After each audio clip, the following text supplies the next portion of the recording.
Hey, everybody, how you doing? Woo! Welcome to PHLY Flyers postgame presented by Bet365. My name is Bill Matz. I'm your director of fun and games for the evening. Joining me live in the Xfinity Mobile studio, it is Petey. It's Steve Peters joining us for, most of this game, Petey. I am rooting for a loss. I have gone into tank mode. Time to start worrying about the draft pick. But when it ends this way, it's hard not to enjoy it with a Matvei Michkov overtime winner, 2 goals on the night. Hell of a game that started terribly. The Rangers were better than the Flyers pretty much the entire first period, but it was just kind of a boring game between two teams that are like, yeah, man, we're not going to the playoffs. And somewhere in the second period, it turned into a pretty decent game. And then we get a really, really exciting ending. How are you feeling after that one? I think I look at this. You look at the game last night in Washington where I thought the Flyers came out the first 15 minutes. I thought they had pace. I thought they had the better scoring chances. I thought they looked really good. And I think coming out of the Olympic break, I was almost surprised. This is the kind of game I expected coming out of the Olympic break. That first period of guys kind of feeling each other out, don't have their legs really going yet, kind of a clumsy game, turnovers both sides. And by the second period, guys got their legs. And I tell you what, the Flyers looked really good in the second period. And they just started to push around the Rangers. And I thought this was a really good game for the Philadelphia Flyers from the second period on. And I mean, both teams had their problems. Let's face it. There were some miscues, some turnovers. We'll talk about the goaltending, I'm sure, at some point. But hey, I will say this: it's a win, and I am now 5 for 5 on post-game shows and overtime. 5 for 5. That's an unbelievable stat. That's better than truly unbelievable. One of my other co-hosts, Steve Jaco, early in the season, this was their 19th overtime game this season. So they do it a lot, not as much recently. But it was for a while the other Steve, like, oh, yeah, Steve's here. It's OT. But your numbers have not evened out as the season has gone along. And it's, of course, at least we get the fun ending to this one. Flyers, they said on the broad, they have struggled in the overtime, the 3-on-3. This was, of course, 4-on-4 after the penalties and everything.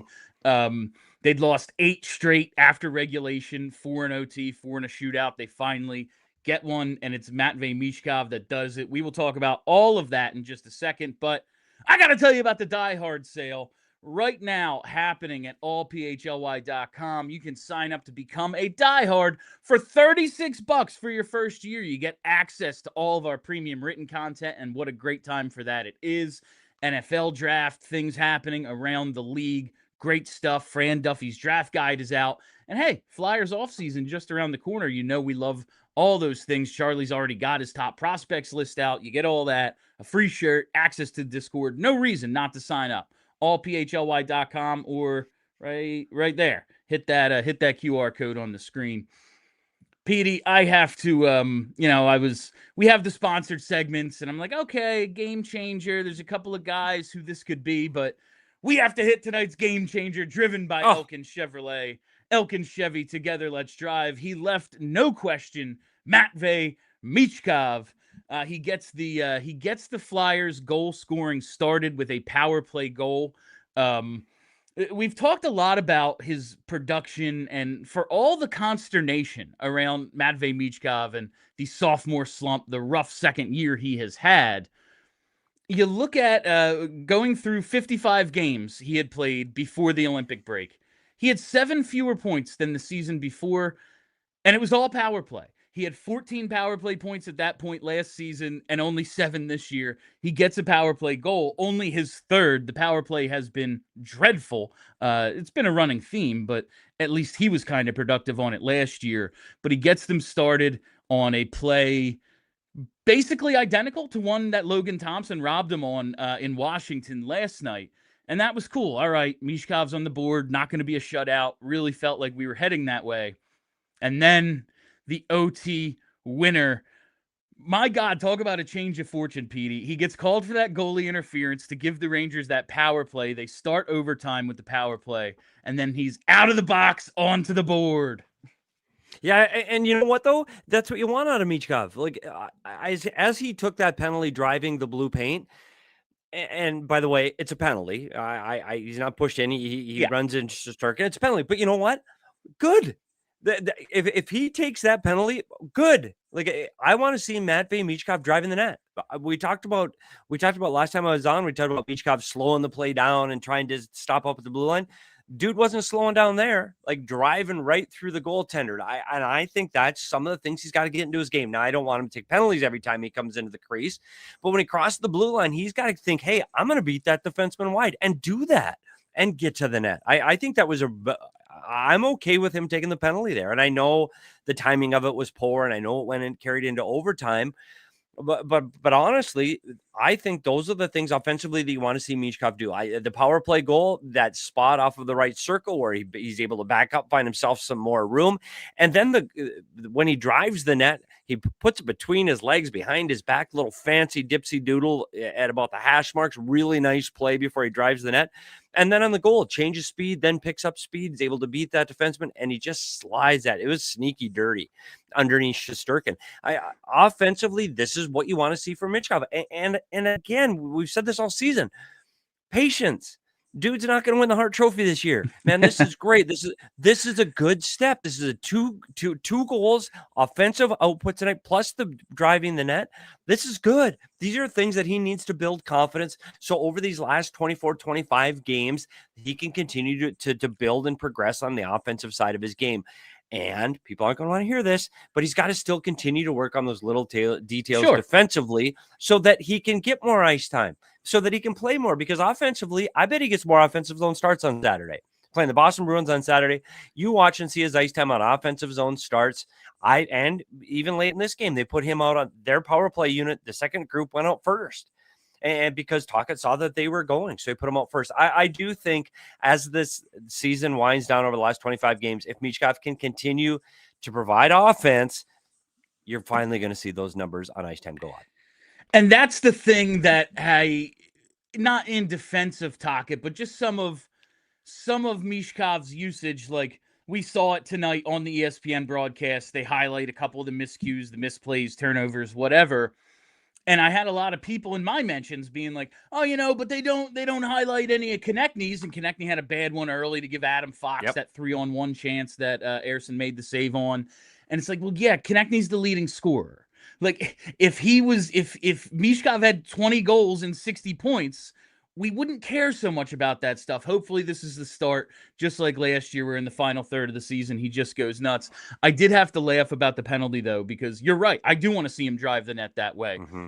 As fancy and fun as he can be on the rush, when he's coming out of the corner that way, just take it to the net. That's how he scores his goals, when they're set in the offensive zone, by taking it to the net, and he gets the penalty. But last year he has 3 overtime winners, Petey, and it's been hard to seemingly get him on the ice in OT this season. 10:42 total ice time in overtime this year. And like I've said, this was their 19th overtime game. That's 7th among Flyers forwards. The guy in 8th hasn't played since December 1st. It's been tough getting him out there because the coach doesn't trust him in the 3-on-3 because there's a lot of room to make defensive mistakes. Taking the penalty ensured he would at least get to touch the ice in overtime as long as they killed it. He may have been playing 4D chess here. But Bill, don't you think that this is now that he's got this overtime goal, and it was a really nice goal, 1-on-1, beats the guy wide, uses his speed, and beats one of the best goaltenders in the world. I know he's been hurt and he's just coming back from his injury. I get it. But it's still a really nice goal. Do you think maybe now that maybe he doesn't get in the first rotation on the overtime, the first 3-on-3, but do you think maybe after the second shift or maybe the third shift, now you finally get to see Michkov out there? Because I do. I think you're going to see him next time this thing goes to extra time. I really do, because this is what Michkov needs to do. He needs to force the coaching staff's hand to go, okay, dude, this is what I can do if you put me out here. So I do think you're going to see him get those opportunities now. I think at this point, you have to take the risk of putting him on the ice in overtime if the goal is to win games, simply because this is their 3rd time winning in overtime this season. They've gone 19 times. A bunch have gone to shootouts and everything, but they only have 3 overtime goals this year. He has one of them. It gives him 4 for his career.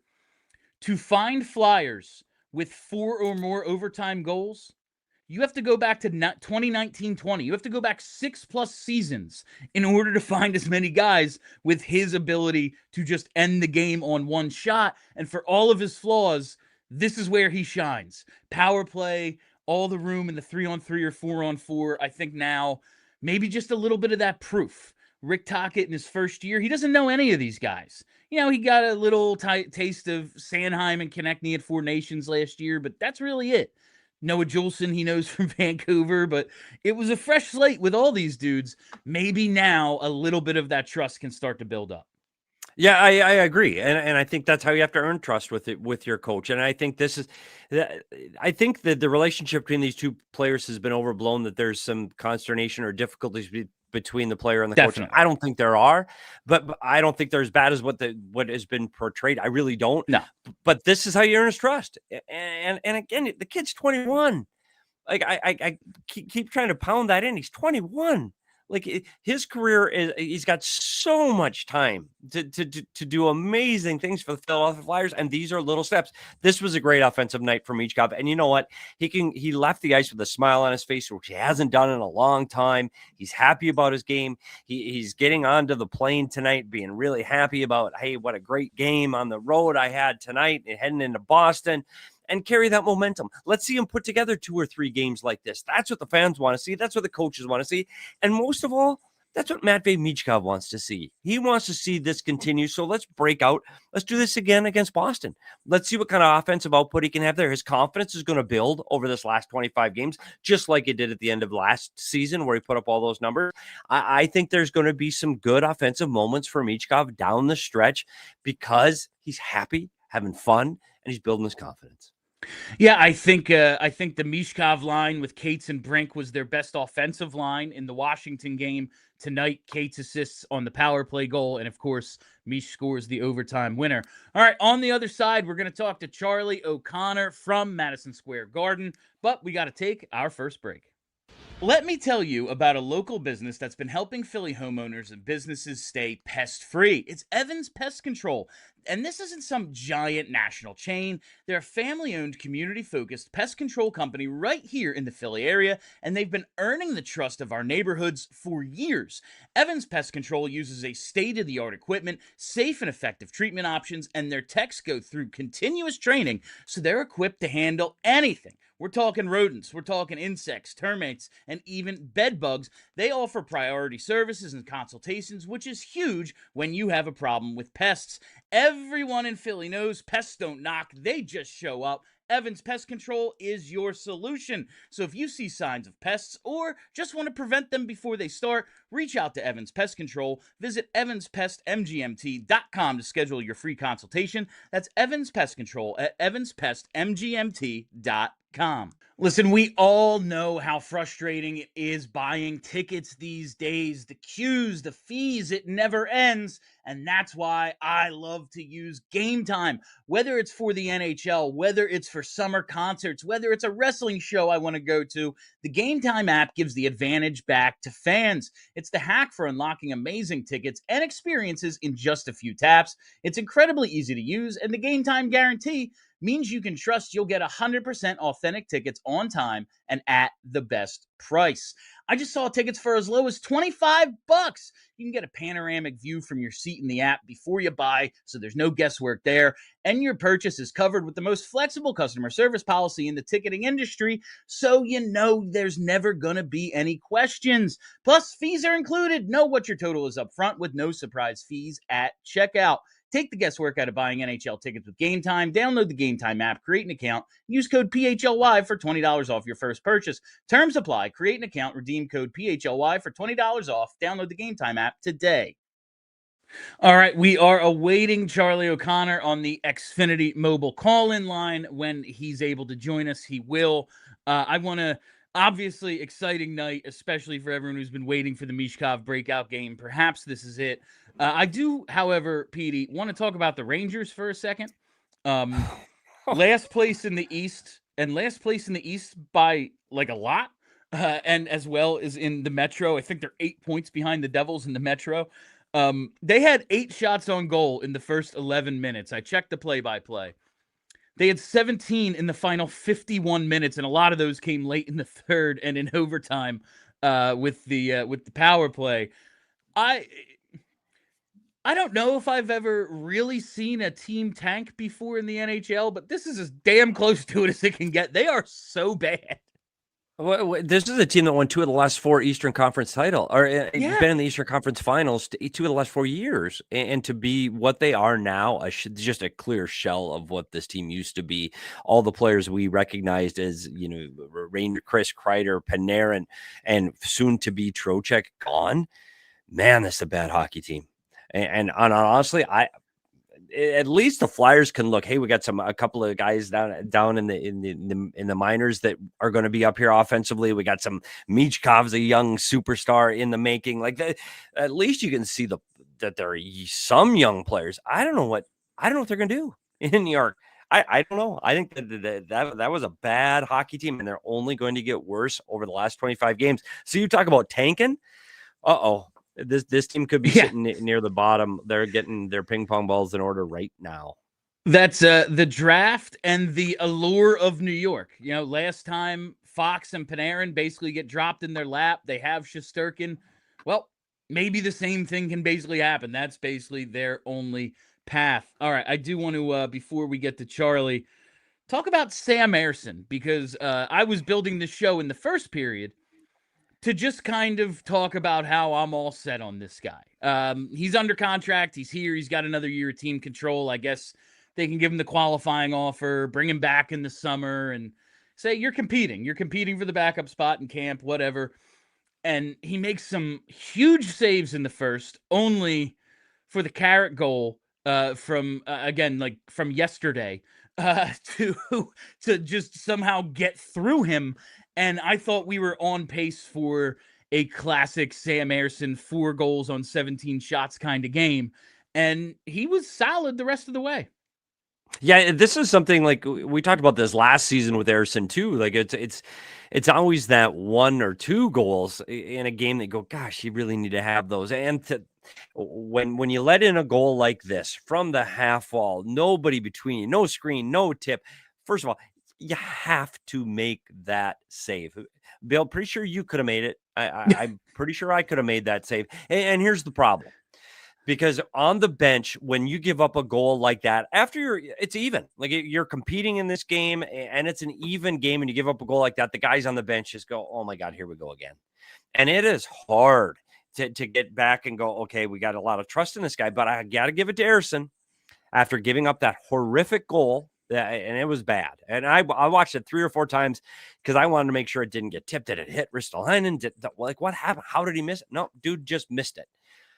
But when you see what he did in overtime with the scrum on the power play and on the 4-on-3 power play that led to the Michkov goal, man, he made 2 or 3 really big saves at the right time. So after the really bad goal, I thought he really shut the gate. Now, he didn't have many big saves to make throughout the end of the second period, even into the third, but those saves in overtime, they were a key to this victory. But Ersson, at some point in his career, if he wants to be the guy that the Flyers can count on in the backup role, he has to stop those goals that he has to have. He has to stop those ones. And if you give up a 2-on-0 and you get scored on, or you give up a power play goal, or you got 3 guys in front that put in a tip, okay. Like we'll live with those goals. We can't live with these. And I think that's where the hard part is for Flyers fans. And we've seen this movie before out of Ersson. Yeah, and that was like the first goal, obviously horrible. He made big saves before that, and then to start the second, the cycle does what the cycle's supposed to do. The Flyers kind of just get lost in the wash. I can't blame Ersson for that one. And from there on out, he's perfect. Now, the Rangers didn't do a ton for most of the game after that, but it was I came into this show going, all right, he's got the worst save percentage in the league. He's only got 4 regulation wins on the season. Now, this wasn't a regulation win, but it was a hell of a win. How does a coaching staff handle a goalie that you can clearly see something in, but you watch him and go, hey, man, if you don't let that one in, I realize it's just one. It's just one bad one. But if you don't give that one up, we win 2-1 in regulation. Yeah, and it's not just that it happened tonight. It happens consistently. Yeah, for Ersson, it happens often. It happens more often than it doesn't. And all you can do is continue to work with your goalie coach, get him more time. And I've seen it happen before where you send a guy down to the American League to work on his game, but I don't think the Flyers can afford to do that right now. I don't know where they're going to go with Ersson in the offseason. And I'm going to be real honest. Vladar has played better than expected. I think he has set the bar very high. I think Vladar has been outstanding. I thought he was great last night in Washington. It's virtually a 2-1 game, but he made some huge saves, several big saves, and he's been great. So I think we're all on the same page that Vladar is the guy. I don't know if you can go into next season going Ersson's our backup, and I feel great about it. I don't know if you can do that. I just don't see if the idea, as Briere has laid it out, is to like show signs of improvement and play meaningful games down the stretch. I don't know how you can do that if 30, 35 starts a year are going to a guy who not only has the worst save percentage in the league this season, he's got the worst save percentage in the league since he became a full-time NHLer in 2023-24. Like, we have enough of a sample size to know what he is, but I don't know if that takes away from his performance tonight. But it is a long-term question.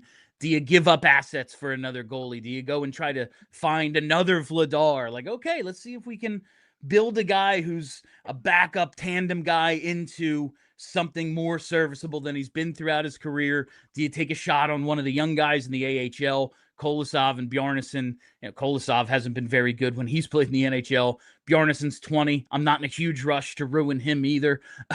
So it's a tough situation they're in, and I don't really know if there's a solution. But outside of the one tonight, I got to give it to him. If he's not one of Charlie's stars of the game, I'm going to be a little bit surprised. Wow. Even after the goal from the sidewall. Hey, there you go. Maybe I'm just grading him on such a curve. Are we waiting until Charlie gets to his hotel room, or does he come home? I don't know how this works, like for Charlie and his travel. Does he go back to Philly tonight then? He's usually in the press box, and he's usually in the press box, and they let him broadcast from there. Apparently MSG is being a pain in the ass, so we're going to wait and see if and when Charlie is able to join us. But that gives us time. Does he go home? Does he go home before he goes? Or does he go to Boston? The Boston game is in Philly. He'll be home tonight. Oh, it is in Philly. I'm sorry. Yes. See, that's how I'm so confused. I know the matchup, but so maybe you and I carry the show for another couple hours until he gets home. 2-3 hours, and then we'll let Charlie just do 20 minutes from, then he can do his bedroom. Exactly. His 3-star. I'm all in. I got it. Wait, let's go. It's early. All right. Here. I think Charlie still needs another minute. Okay, no, he's ready to go. So joining us on the Xfinity mobile call-in line, it is Philly's #1 hockey beat writer, Charlie O'Connor. Chuck, I know you got to train. I know MSG is being a pain in the ass. So we're going to do this a little differently than usual. Let's lead it with Charlie O'Connor's 3 stars of the game. Sure. Okay. Who is star number 3, my friend? Star number 3, I guess I will go with Trevor Zegras. Big goal to kick off the third period. Love the fact that he took that shot. He actually said after the game in the locker room that he wasn't thinking shot all the way, that he actually was strongly considering passing, but he read Shesterkin and decided he was going to take the shot because of the way that he played the play, and rips one past him and ties the game. Second time in 2 nights, the Flyers tied the game on the first shift of the third period. I know a lot of people hate the Flyers right now, but they don't give up. Okay. They don't. It's true. And that was an example of them not giving up. So it's crazy to me how dangerous a left-handed shot coming down the right side on the rush can be. Weird. Well, Bill, you can pass or shoot. Well, Bill, I don't know if that's I don't know if that's really a point you want to make given which side he came down in overtime. I already wrote it in my instant reactions, and I'm going to stick to my take whether it makes sense or not. Who is star number 2? Star number 2, I'm going to go with Sam Ersson.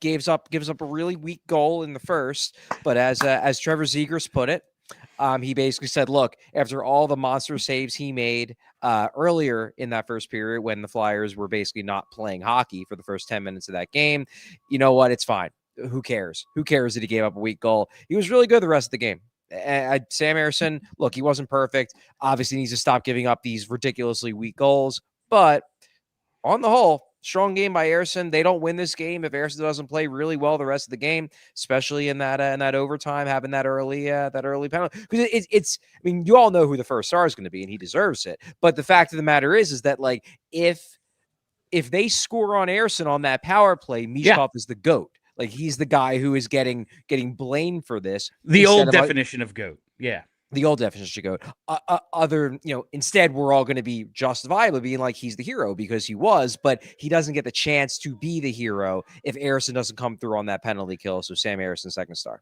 All right, so Chuck, I don't think there's a ton of build up to this. Who's star number one? Yeah, I mean it's obviously Matvei Michkov, and the overtime goal is fantastic. It's a great maneuver to get that in the 5-hole against, maybe the best goalie in hockey, certainly one of the 2 or 3 best goalies in hockey. The power play goal was great too. I mean, that's just as a power play is expiring. He finds an open spot. And honestly, look, I'm not going to kill him for the penalty either. He's trying to make a play. He's trying to make a play. Yeah. He's taking the puck to the net. Like, yeah, maybe he could have played that a little bit differently, but especially from a young player, like I'm not going to kill him for being aggressive and trying to make a play, not staying on the perimeter, going to the dirty areas, carrying the puck through. So even that play, like, yeah, obviously if the Flyers lose this game on that power play, then he's going to take some heat. But that's not a reckless stick penalty. That's not a guy losing his cool. That's a guy making a play. And you know what? You deal with those penalties. Michkov had a strong game aside from the goals, I thought, especially once the first period got done. I thought he wasn't that great in the first. Rest of the game, he was strong. And obviously he gets 2 big goals. Charlie, I got to run this theory by you because we talked all last year about Michkov's IQ. And we've been talking so much about how he has struggled to get ice time and overtime.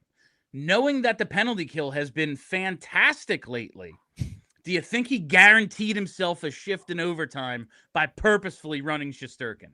Yeah, I mean, it was very funny. Look, it's very funny that we've all been screaming, give this guy shifts in overtime. I mean, we had this back and forth a couple weeks ago where I'm just like, what's the worst that could happen? You lose. You're losing every overtime game anyway. Give the kid some shifts in overtime. He was real good at it last year. Why not?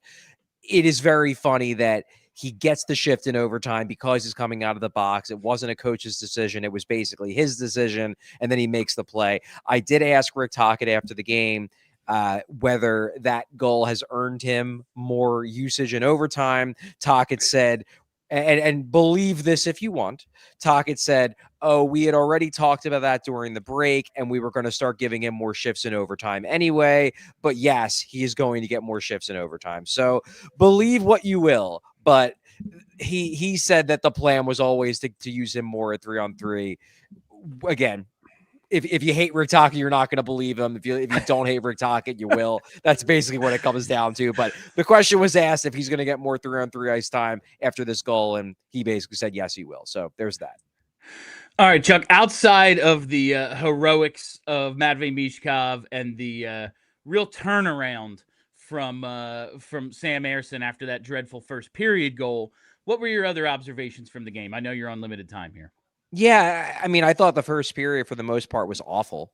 They looked god-awful for the first 10, 12. Zegras said first 10 minutes. I thought it was really about the first maybe 13-ish. They got their first quality chance 14 minutes into the period. It was ugly. So I hated their first period. Second period was better. It wasn't great, but it was better. They actually got their forecheck going. I track retrievals of dump-ins in game, and in the first period, they retrieved 2 of 10 gained possession on a dump-in after trying a forecheck. So the forecheck was non-existent in the first period. Then it was legitimately good in the second. And then in the third, I thought they played legitimately well. The second one, I guess, was a weird period because there was a lot of power play time. Both teams had a lot of power play, so it was a little hard to get into a rhythm. But they were better. Then Zegras comes out in the third, and then it's a good game. Now, to be clear, the Rangers stink. So it's not like they were playing against a great opponent, but I will give them credit for playing their way into the game. And really what it comes down to in the end is they only have a few players on this team that have high-end skill. Trevor Zegras and Matvei Michkov are 2 of those guys. The 2 of them came through and finished, because that's been really the biggest problem, even in the lead up to the break, has been they're creating chances. They have puck possession. They're not finishing. They're not scoring. They get in the offensive zone and they don't know what to do. Well, those two guys in theory should know what to do. And tonight they did. And that's why they won this game. That and Sam Ersson shaking off that bad goal and playing well the rest of the way. All right, last thing for me. I know you got to train. Emil Andre in the lineup, first time in a month. Notice anything? I thought he was fine. I didn't see any glaring mistakes by him. I thought he played with some bite. You know, he was blocking some shots. He was mixing it up physically, but I don't think he stood out in any noticeable way. Like, do you? Did you think he had a particularly good game? No, you have such an eye for the game, Charlie. I just wanted to know what you thought of it. No. And so much of my show that I had planned got thrown out after the first period, quite honestly, because it was going to be the Kill Sam Ersson show, and now it's the Matvei Michkov show. There you go. I'm like, how can they justify continuing to dress Ersson? Well, why would we talk about that tonight? That's pointless. He was actually kind of good after that first goal. Yeah, so. after that goal. No, talking about Andre, though, again, I thought he was fine. I thought he looked like he belonged in the lineup, I guess is the best way to put it, which I mean, I've always thought he belonged in the lineup. Well, I wouldn't say that he jumped out at me as having a, oh man, how dare you have benched me type of performance. But I thought he was fine, and I don't think he should come out of the lineup for Saturday's game either. All right, that is Philly's #1 hockey beat writer, Charlie O'Connor, on the Xfinity mobile call-in line. Chuck, we will talk after Saturday's game. You'll be back in Philly down at the Xfinity Mobile Arena. Until then, safe travels, my friend. Yeah, hopefully at the Xfinity Mobile Arena, I won't get kicked out of the press box like I did at what do they call MSG? It's like America's Showplace or something. Apparently, it's the world's most famous train station. The world's most famous train station. There you go. Yeah. But yeah, I don't think I'll get kicked out of the press box there. I'll be able to do my hit from my normal spot in the press box. Do you need me to vamp for any more time? I know we lost Petey. I'm going right to break, and he just came back in, so you're good, my friend. All right. Sounds good. All right. Thanks, Petey. Travel safe, Charlie. Sounds good. Thanks, guys. On the other side, we're going to have tonight's Unsung Hero presented by Togo. We're going to have all your super chats, so much to come, and some fun stuff with Petey as well, but we got to take that second break. Have you ever had one of those days where you're moving nonstop and suddenly you realize you forgot to eat? Believe it or not, it's happened to me, and that's why I've been loving what Wawa is doing right now. Wawa now has $5 deals all day, and honestly, it just makes life that much easier. If you're starting early, you can grab the $5 big breakfast meal deal. We're talking a sizzly, we're talking a hash brown, and any size hot or iced coffee. That's a full morning win for $5, available from 5 to 11 a.m. Then later in the day, the value keeps rolling with a roasted chicken sandwich or crispy chicken sandwich created your way starting at $5. And they've even got new teriyaki recipes for a limited time. It's real food, real value, and built for busy days. No planning, no overthinking. Just swing in, grab what you need, and keep it moving. Start your day strong and fuel up whatever you need with Wawa's $5 deals. Limited time, exclusions apply. See Wawa.com for details. Gotta have a Wawa.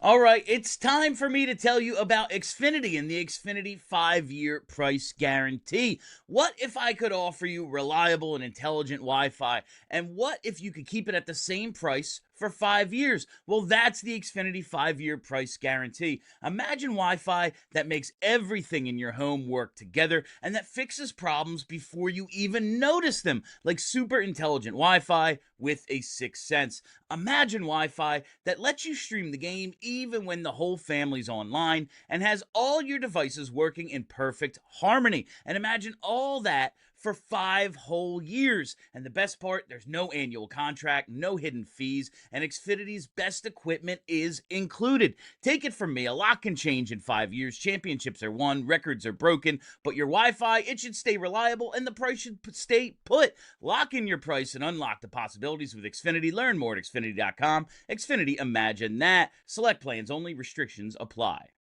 All right, welcome back. This is the PHLY Flyers post-game show presented by Bet365. We're here in the Xfinity mobile studio. And Petey, it's time for tonight's Unsung Hero presented by Togo. Togo, the leader in operations outsourcing. Let Togo handle the work that gets in the way of your work. You call the plays, we execute. Togo. I want to give this tonight to a player who did not show up on the score sheet, but I thought did help change the momentum of this game. First period, all Rangers. Second period, they come out, score right away. And then about 3-ish minutes into the second, Bobby Brink gets a shift on the fourth line with Carl Grundstrom and Nikita Grabenkin. He's in there because Hathaway's still serving that fighting major. And they get the first sustained pressure for the Flyers basically of the game. They get in, they get a few opportunities. And look at that. Bobby Brink draws a penalty. They don't score on that power play, but it starts to get things moving. And he was one of the few guys that really stood out to me before the rest of the team woke up and remembered they were playing in the NHL, quite honestly. I liked Bobby Brink, and I think his line with Cates and Michkov is really starting to come together a bit. Yeah, and I'm a big Bobby Brink fan. And people ask me, well, why? Because the guy's motor is always going. Like, his feet are always going. And, hey, let's face it, he's not the fastest guy on the team. He's not the most skilled guy on the team, but you know he's going to work every time he's over the boards. And if you're a Flyers fan, you want guys that are going to work. I think he's greater on the blue paint. I think he drives hard to the net. I think he does the little things. And I think he's a great choice for tonight's unsung hero. You know, when they drafted him, there was probably a hope there'd be a little bit more offense. Yeah. In that draft, they, famously take Cam York over Cole Caulfield, and then in the second round come back and take Brink and say, well, we might have got our smallish winger who can score plus a top 4 defenseman. And in that case, okay, you come out ahead. Well, the offense hasn't quite come around yet for Bobby Brink. He's like a half a point a game player. He's a nice role player. But in that role, he has been very effective. I do like watching him play. He is, when he first comes up, you think, okay, he's like a half wall on the second power play guy. And there's still room for him, to grow into that. But the little things, turning himself into a much better checker, a 3-zone type of player, it has been impressive to see how he has adapted his game to realize, like, oh yeah, I'm not going to light up the NHL the way I did, at Denver or anything. And it's been cool to see, and that makes him tonight's unsung hero. Next thing I want to get to, we get 2 points. We get a couple of assists out of centers tonight, Petey. And I talked about this. I talked about this in pregame, and it came up on the broadcast quite a few times. The center position provides next to nothing for the Flyers offensively. You look at going back to January 8th, where the season really started to fall apart. It was game 42. It's a perfect starting point. The second half. Noah Cates coming into the night, 3 points, and ended an 18-game goal streak last night. Dvorak, 8 points. 3 of them came in one game. Coots, no goals, 2 assists. He hasn't scored since December 7th. He is up to 31 straight without a goal. But he gets Coots gets the primary assist on the winner, and Cates gets the assist to set up Michkov's first goal on the power play. It's crazy how different this team's production is when the dudes patrolling the middle of the ice give you a little bit. Yeah, this has been a problem for the Flyers this season. We've talked about this off air before, Bill. And the middle ice, if you're going to win in the National Hockey League, and I mean really win, like you want to run in the playoffs, you have to have not just one elite center. You better have 2. And you better have a third and fourth guy that are pretty darn good. And right now the Flyers have a big hold on the middle of the ice. I like Christian Dvorak. Christian Dvorak was an Arizona Coyote. Yeah. I like Christian Dvorak. I think he's a good player, but he's a third-line center. And he's a really good third-line center. Yeah. And then you like him on your team. And the problem tonight with the middle of the ice, too, is you talk about the 2 assists. That's great. We love that. But couldn't win a draw. Like, nobody could win a draw. They were getting crushed. Yeah, 37% in the faceoff circle. And Couturier was the best at 50%. And that's fine if everybody's 50%. But Dvorak struggled. He was 31%. Cates was 27%. You got to win more draws because you start with the puck more often. Now, I'm not a huge guy that says, hey, the faceoffs is this ultra important stat, because it isn't. But you start with the puck more often. You start with the puck more often, you're going to have more offensive opportunities. It's just reality. And I think that was one of the other shortcomings of the center ice today. They drive the offense, and they also drive the defense. Your center ice is what usually the forward down low, defending in the low part of the zone where you got to be good and you got to be smart. You got to have a high IQ. You got to know where to put the puck. And right now, the Flyers are really struggling up the middle of the ice. And I know people are probably clamoring, trade deadline's a week away. You're not getting a center. Like No. the Flyers aren't. This isn't buying time for Danny Briere and the Philadelphia Flyers trying to get a star center. It's not going to happen now. Like this is something you're going to have to build and get over time. And maybe in the summer you can look to address this and start pushing these guys down a little bit, which will make everybody better. And you look at your fourth line center today. You look at Grunsman's not even a centerman. Like, he's not a center. Yeah. And that's how depleted right now this Flyers team is up the middle of the ice. And if you say that at how they're struggling through the middle of the ice and still come out with a win tonight, man, I think that speaks volumes. That's a big win tonight. I do think over time, though, you're going to have to get stronger up the middle of the ice. Yeah, and you just see like every single face-off as a whole, like, all right, it's not the most important stat. But little things like special teams, you talk about how bad this power play is. We're going to talk about the power play in a second. If you could just start set up and not have to break in against a bunch of guys standing there waiting for you, it would be a lot easier. There was right before the Michkov goal, because he scores with like 2 seconds left. There's two defensemen on the ice. They had basically said, okay, power play's over at that point. They iced the puck with like 30 seconds left on that power play. And then they lose the D-zone draw, and it's just, okay, so we've turned one mistake into three. And they're able to break out, and then they score the goal, and that's all well and good. But, man, it would just help little things like the special teams so much if they could win a face-off. And that's supposed to be Coots' thing, and he's at like 52, 53% for the season. He was a 56, 57% guy in his prime.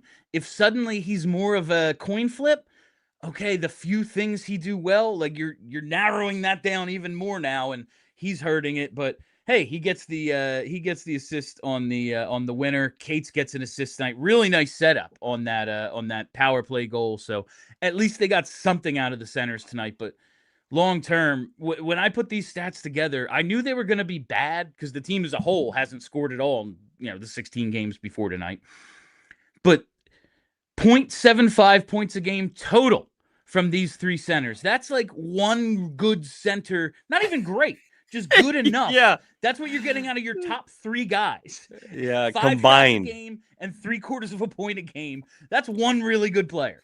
Yeah, and if you put that into perspective, Bill, and you just exactly what you said, and you look at the standings, which are updated now, you're tied. If anybody told you on February 26th that the Philadelphia Flyers would be tied with the Toronto Maple Leafs and the Florida Panthers, you would have taken it. Yeah. Unfortunately, that's not exactly where you want to be right now. And to speak of that power play, I did think there was their fourth power play, ugly, not even a shot attempt. They get the goal late on the second one, some chances. But overall, I think the power play might be trending up. 1 for 5 tonight, that's 20%. I'll always take, if they could just be freaking 20%, which is the bare minimum of acceptable, like they could score so much more than they do. It's one of the things that we look to as, hey, what's been holding this team back for years? Oh, when they have an extra guy on the ice, they're actually worse somehow. They score less than they do at 5-on-5. But Bill, we talked about this last year with the Flyers power play, the year before with the Flyers power play, and it might have been the power play coach. Let's gas him, and man, that'll get it back. No, we need a better score, so let's bring in Michkov. That'll help. That doesn't really. Zegras, well, we got two guys. No, that doesn't really. You go across the National Hockey League and look at the best power plays in the league. They have a couple things in common. One, they have really good players. And I mean really good. I'm talking 30, 40, 50 goal scorer good. And we're talking elite. And that's one. And two, you've got guys that are familiar with each other, that have played together, that the core of that power play, maybe not all 5, but 3 of those guys or 4 of those guys have been together for a decade. And that's something the Flyers just have not been able to do. You haven't had that consistent players over time. You keep juggling guys in. We saw Tortorella putting out a different 5 every single game. And whoever he was mad at got power play. Yes. And then you're switching guys. Well, Michkov's on the right. Well, no, and he's going to put him on the left. Now, it just gets hard. You watch the best power plays in the league. It's because they have good players that have played together for a long time, and the Flyers aren't there yet. And you look at the 5 that they're putting out over the boards on their first power play unit right now, and this isn't a knock. It's just reality. Go around the league and see how many of the top 10 power plays in the league that any of those 5 would play on. Any of them. And that's where the reality of what's going on with Philadelphia is on their power play. Yeah, they grind it out, and Brink gets to the bumper, and he works really hard, and Dvorak can retrieve pucks, and that's really great. But really skilled, I mean, like Zegras is a high-skilled guy. Yeah, we want to see him on the power play. Konechny, I think Konechny can get power play goals. I like him. And Drysdale, you finally got some consistency on the top right now. Great. It's a start. But they're so far away from where they want to be. But you have to get those 2 or 3 guys this year that can carry over into next year and then leave them there. And I think that's going to be important to see this power play grow over time. All right, on the other side, I want to ask Petey about the Olympics, and then we're going to get to all your super chats, but we got to take our last break. All right, it's time to tell you about Monarch. Now, I've been telling you for a few weeks now. In April, my wife and I are going to a destination wedding. We are headed to Italy, and we are saving up for it. It's going to be a big expense, but it isn't that difficult because we're managing our money with Monarch. Monarch is the all-in-one personal finance tool designed to make your life easier. It's my go-to tool for a New Year's financial reset, reviewing spending from over the holidays, setting fresh budgets, and getting ready for 2026. With automated weekly money recaps and tracking progress towards future financial goals, it's easier than ever to stay financially fit in the short and the long term. And it's helped users save over $200 per month on average after joining. This new year, achieve your financial goals for good. Monarch is the all-in-one tool that makes proactive money management simple all year long. Use code PHLY at monarch.com for half off your first year. That's 50% off your first year at monarch.com with code PHLY. Whatever the moment, it's never ordinary at Bet365. Bet365 has 90 million users worldwide, and they live stream almost 800,000 events each year. And today, Bet365 offers the widest range of games and markets available for live in-game betting across 78 different sports. And with the Bet365 NHL early payout offer, you're a winner. If your team gains a 3-goal lead, you get an instant payout on straight bets, and parlay selections are marked as winners. It's that easy. And we have breaking news from our friends at Bet365. New customers now get $200 in bonus bets when you bet just $5, win or lose. All you got to do is sign up, use the code PHLY365, deposit $10, and place a bet for $5 to get $200 in bonus bets, whether your initial bet wins or loses. Bonus bets can be used on the spread, totals, player props, futures, and more. Whatever the moment, it's never ordinary at Bet365. Must be 21 plus and NPA. If you or someone you know has a gambling problem and wants help, call 1-800-GAMBLER. All right, before we get to the super chats, I had forgotten about this, but Petey, you put together basically an illustration of what it's going to take for the Flyers to make the playoffs. Now, before this game, I said I had moved into tank mode, but after a fun, exciting night, it is okay to think a little bit about the fun of Stanley Cup playoff hockey. What's it going to take? Yeah, it's interesting, and I think this happens in a coach's room where you start talking about where we are, and people get caught up in how many points you are out of the double line and getting into the playoffs, and you can't look at it as points. You got to look at how many teams you got to jump over, and I think that the biggest concern for the Flyers right now is they got to jump over 5 teams just to get to the first spot below the playoff line. To get the place, you got to jump over 6 teams. You know how hard that is? So I wanted to break it out with 25 games to go. That's before tonight's game happened. So now they got to go 15-9, and that's to reach 93. Now, is 93 a number this year? It's just an average that's happened since 2015. I picked 93. They have to go 15-9, 6 games over 500, which is a pace of a 640 winning percentage. They've played to this point to a 535 winning percentage. That's asking a lot. Not impossible, but it's a lot. And I know one of the things you asked is, what do coaches do when you're at this spot? Like, how do you motivate? What is the message to the team when you're this far out? And it's funny because one of the coaches that did that was Rick Tocchet. And I know people want to hear more about Rick Tocchet, but we broke the game down into 5-game segments. And it was, we didn't worry about the other 20. We worried about 5. We got to win 3 out of every 5. So we put up a big chart at the beginning of those 5-game segments, and guys knew exactly where we stood after every game. We put up that chart, and you break it down to littler segments. If the Flyers can do that, and they can break it down into smaller segments where they can win 3 out of every 5 and once in a while sneak out a 4 out of 5, it's not impossible. And I believe that because I think you're going to see some teams start to sputter now. I think the Toronto Maple Leafs now are a team that's going to start to look and go, uh-oh, we're in trouble. And I think you're going to see teams sputtering. The problem is all of those teams below the double line, they're not going to be active next Friday. They're not going to be out there trying to get that guy to help give them a boost to the playoff push and pick somebody up in the trade deadline. And there are teams that are above the double line right now that are going to pick up players, and they're going to get better. So for the Flyers to do this, they're going to have to have outstanding goaltending. They can't make any mistakes. And we talked about Michkov mistakes. You're right. Cates makes a defensive read that's poor. You have turnovers all over the ice. Zegras turning the puck over on lazy backhands. None of that can happen. It's not impossible, and you cannot give up hope on a playoff spot yet with this many games to go.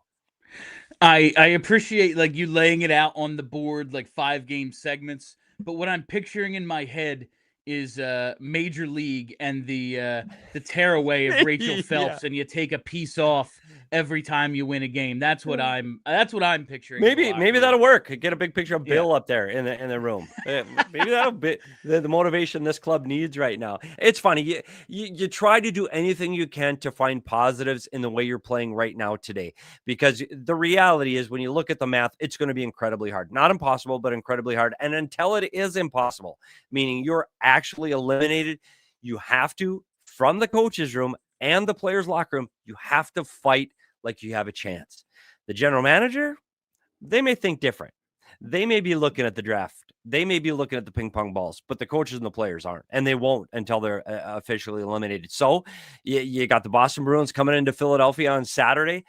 It's a team that's above you in the standings, a team that wants to make the playoffs.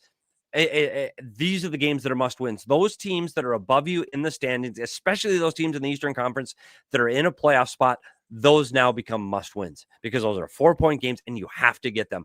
This game on Saturday can't go to overtime. Who cares if the Rangers got a point tonight? Don't care. Yeah, it doesn't matter. Saturday, and they got to win in regulation, and then you go from there. If Vladar goes on a run, and I believe he can, you never know. Is it unlikely? Yeah, maybe, but it's not impossible. And until it becomes impossible, you keep trying. All right. I want to get to all these super chats. I know there's a bunch, but I don't know when we're going to get to talk next, Petey. So I just want to get your perspective. Elite Prospect says you're from Bemidji. So you are, in fact, an American. So how was your Olympic experience? How did you feel when you saw for the first time since 1980 the U.S. finally won gold? You know, I was a kid playing youth hockey in 1980, and it was a big moment for me. I was 12 years old. It was big, and it really propelled me to continue to play that sport. And I've always rooted for the red, white, and blue. Unfortunately, in hockey, as you know, most of the coaches' rooms and hockey staffs are Canadian guys. So I was always the lone American, and it was all these Canadians, and I was proudly red, white, and blue. I think this tournament, we all wanted to see that game. We all wanted to see Canada-US, and we were lucky we got it because both of those teams could have been eliminated at a couple of different points. So we got to see the game we all wanted to see. Now, USA won. And I'm sorry, Canadians, for that said, well, the better team won. No, dude, Connor Hellebuyck's part of the team. Last I checked, he was on the roster. Connor Hellebuyck's part of the team, and he played great. That team won. They were the better team. If your pitcher is great in baseball, you don't say, wow, the pitcher or the quarterback. No, dude he helped win that game. And the Americans were great. I just hope we see the groundswell of youth hockey participations, kid joining to play. That's exactly what I said. Yep. I hope we see that. I hope we see that pride and we see that little bump of numbers coming up through youth hockey now, because I think it was a huge win. It's a huge win against what I would say, if not the best team ever assembled, pretty darn close. When you put Connor McDavid, Nathan McKinnon, Cale Makar on the same team, that's a pretty darn good hockey team. So this was a huge win. I'm proud of the Americans that they were able to get that win. And yeah, I might say a few things to a few of my Canadian friends over the next few months or years. We got the one. That's what it comes down to. They'll ask, are we making another movie though, Bill? That's what I always get. Oh, are you going to make another movie? You won a game. Yeah, maybe we will. Who knows? Maybe we'll make this one movie. A little less dramatic, maybe, but all right, let's hit those super chats. No tankathon tonight because the Flyers won, but let's get to these. This is from Turbo Flyers. Team tank, but Michkov OT winner over the Rangers. Yes, please. Yeah, there's always the moments of my father-in-law, the guy who I came up as an intern for on overnight radio. Big Daddy Graham, when the Sixers were tanking and it was all about the process, would always say, I understand we need, a top pick. But when a Sixer takes a shot, I want it to go in the hoop. And that's like, what was I supposed to, like, I don't want Michkov to score. No, I do. And it's good for our future if he's good. So it's a little bit of a balancing act there. All right. Next one here is David Chubb. Tank unless it's a Michkov game. F yeah, missed y'all. Yeah, haven't heard from David in a little while. We've been worried. We've been worried about our super chats without the Shub brothers, but that's basically the sentiment tonight. Yeah, losing is probably best for this team, but if Michkov's going to go off, it's hard to complain. Next one here, David again. Scared the dogs yelling at the TV. Second, hell yeah, let's effing go. My wife and I both went nuts. The dog did not like it when that overtime goal went in. Okay, next one is J.E. Frucione. Well, it wasn't a 10-9 loss with 2 hat tricks, but Michkov and Zegras got the goals, so I'll take it. Great to see the talent rise in this game because our lineup has so little of it. Nice win. It is. I do think it's important to keep in mind that the Rangers are abysmal, but it's not as if the Flyers are so much better. And when it's Zegras and Michkov, cool. All right. Frucione again. Also, I have heard enough about play drivers and how cup teams need good third liners. Talent wins games, and we need more at center, left wing, and on D. Go find those diamonds in the rough, Danny. Yeah, that's a guy like a Noah Cates or a Bobby Brink. You win with those guys when you have 6 forwards who are considerably better than they are, like levels above them. Those are B minus level players, which you need. But like you need stars and superstars ahead of them so that when Cates goes 18 games without a goal, you don't notice. Like that's the difference. It's, oh yeah, Cates hasn't scored in 18 and the Flyers have scored 1.5 goals a game in that time period. Like you shouldn't be depending on Noah Cates to score. All right. Next one here. What's the Galleon 1390? Matvei found a way to give himself a shift in overtime. I think he galaxy brained it. I think it was 4D chess. He knows the PK has been really good lately. The Rangers losing on purpose. He gave himself that opportunity. Sure, why not? That's Wooderfuzz. Hysterical that all year we stink in overtime. And the guy the coach refuses to play in overtime accidentally gets some ice time and wins the game in 5 seconds. What are you going to do now, coach? Charlie did say he asked, and there was a conversation that they're going to get Michkov out there in OT more. Now, you can choose not to believe that, and I know many will, but these are the facts as they have been reported, and no one's reported otherwise. I can only believe the things that are reported. Perhaps that conversation did happen. I don't think he doesn't want good players on the ice in OT. Oh, this guy can score. Let's get him out there. I can't imagine he's like, no, let's just block shots in OT. David Shub, did you all watch them hand can that weird Weasley stuff after they lost? I must have rewatched that 50 times. Plus now no Sid for 4 weeks. Life is good. Yeah, there must have been a story with the stuffed animals, but I was celebrating too hard to hear if the announcer said what it was. I had Nathan McKinnon's face when they handed him that. He was like, I want to leave so bad. And now I have to pretend to be classy. Like the most intense guy in the league has to stand there and watch another team get a gold medal. And they handed him a freaking stuffed animal. All right. Before we wrap these up, we got to hit overtime. Let's go to allphly.com to continue watching tonight's show. All right, we wrap up Super Chats now. This one from Deedle who knew going to the gym for a week could actually lead to good things? Lesson learned. Yeah, I'm not ready to attribute Matvei Michkov's 3-week vacation in which he worked out twice a day to good things, but that's because I refuse to go to the gym. But hey, he's rested. We said it this time last year, dude looks gassed, and then he came back from 4 Nations and played some of the best hockey we've seen him play. Maybe just the break, and if he got some work in over that as well, dope. Next one is Richard Park. What up, Richard Park? Michkov playing 4D chess with Taka. Yeah, that's my theory, and I'm sticking with it. As we hit this next one, Obi-Wan says, why Doc have to be mad? Man, I wish, like, if I could go back in time, I would just undo the Flyers 2011 offseason. Just undo it. But if Briz could have just been good, man, he would have been a legend, because the dude was just the best. You had him in Arizona. He was great here in Arizona. He saved the franchise. Right. Oh, my God. Picked him up off waivers, and he got us into the playoffs. He was unbelievable, and the weirdest dude I've ever met. But I tell you what, he is a genius. Dude is so smart. He reads philosophy books. He's a great soundbite, man. If I talk mad, have to be mad. I mean, I can hear him saying it. Like, why are you mad at me? He's the best. Petey, it's got to be like this summer, but I need to start taking notes of the stuff I actually need to ask you. And it's Team North America, Ilya Bryzgalov. Those are top 2 on the list. All right. Next one here. Devon says, I know the coach is getting fired around January 27 because when Michkov plays well, entire fan base dunks on the coach. And hear me out on this, it all works. And I know we don't want to hear that, but like, we said the same thing. You know, it seemed like Michkov and Tortorella got along. Now, they yelled at each other because they're both fiery a-holes, because that's who they are.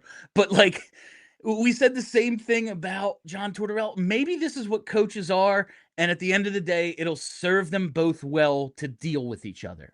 I'm going to choose to think that right now because we just had a fun night. All right, I think we have some more here. David Shub again zoomed out this RT Michkov. What's RT? Oh, Rick Tocchet, Matvei Michkov. Chaos is hilarious. Wild summer, Dubai car crash, beach babe vacay, and cheeky lat pull down vid. Rockstar S. Michkov develops. Oh man, him and Tocchet will deliver years of drama. You know, it could be worse. There's always something to talk about with this team. They're the chaos team. I do think we, the media and the fans online, have blown this so far out of proportion. Like, Michkov spoke the other day. They asked him about his relationship. He's like, normal. We'll talk. Like, this is how coaches and players get along. It's not Tortorella threatening Cam York's career in the middle of the locker room. Like, it's not that. They just don't see eye to eye on some stuff. It seems like it's okay. It's not terrible. All right. And that's it. Woohoo! All right, and that is all the time we have for you on PHLY Flyers postgame presented by Bet365. Thank you all for listening. Thank you for hanging out. If you haven't already, hit that subscribe button. Follow us right here on the PHLY Sports YouTube. Tomorrow, an episode of the Shootout drops. Saturday, we'll be here with pre- and postgame. Follow us on Twitter at PHLY_Flyers and follow the pod wherever you get those. I am Bill Matz. There we go. I pointed right that time. That is Steve Peters. Make sure you're following him inside the coach's room as well. And be excellent to each other.